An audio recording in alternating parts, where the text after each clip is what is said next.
It's been a week. It's been a lot going on this week.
He was defined by his dignity, his decency, his loyalty, and his courage.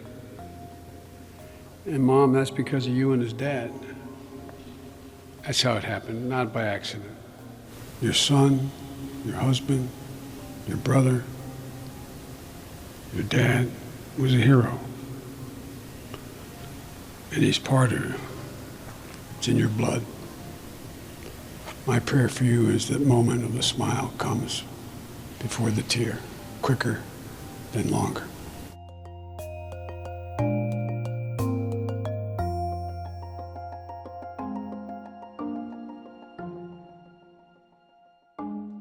What does a pause mean? It really allows both the FDA and the CDC to further investigate these cases to try and understand some of the mechanisms of what it is, some more details about the history of the individuals who were involved that might shed some light on looking forward what will happen.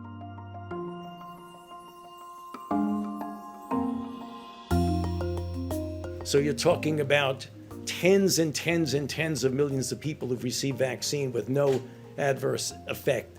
This is a really rare event. If you look at what we know so far, there have been 6 out of the 6.85 million doses, which is less than 1 in a million.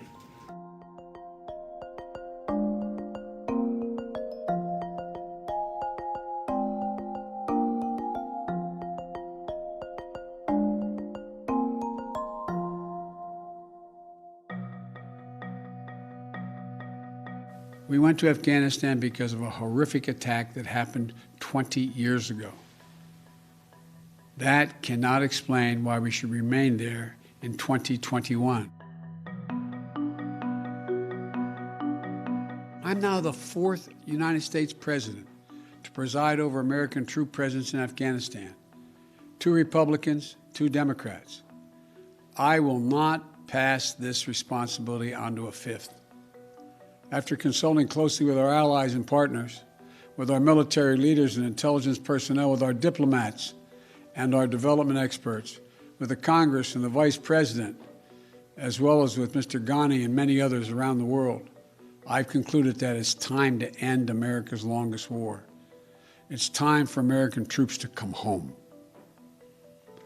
When I came to office, I inherited a diplomatic agreement duly negotiated between the government of the United States and the Taliban that all U.S. forces would be out of Afghanistan by May 1, 2021. So in keeping with that agreement and with our national interest, the United States will begin our final withdrawal, begin it on May 1 of this year.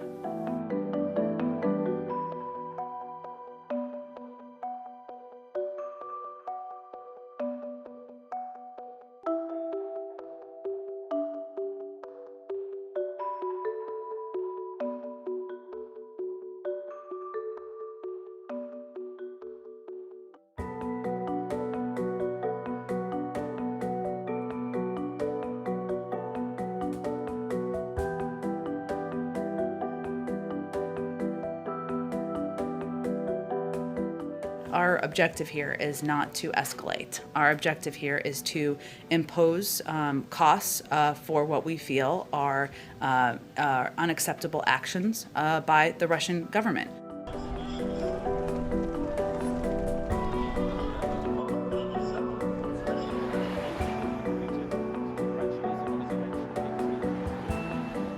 We can't predict what the impact will be, but we still believe that when there's unacceptable behavior, we should put consequences in place.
Yet again, we have families in our country that are grieving the loss of their family members because of gun violence. There is no question that this violence must end, and we are thinking of the families that lost their loved ones.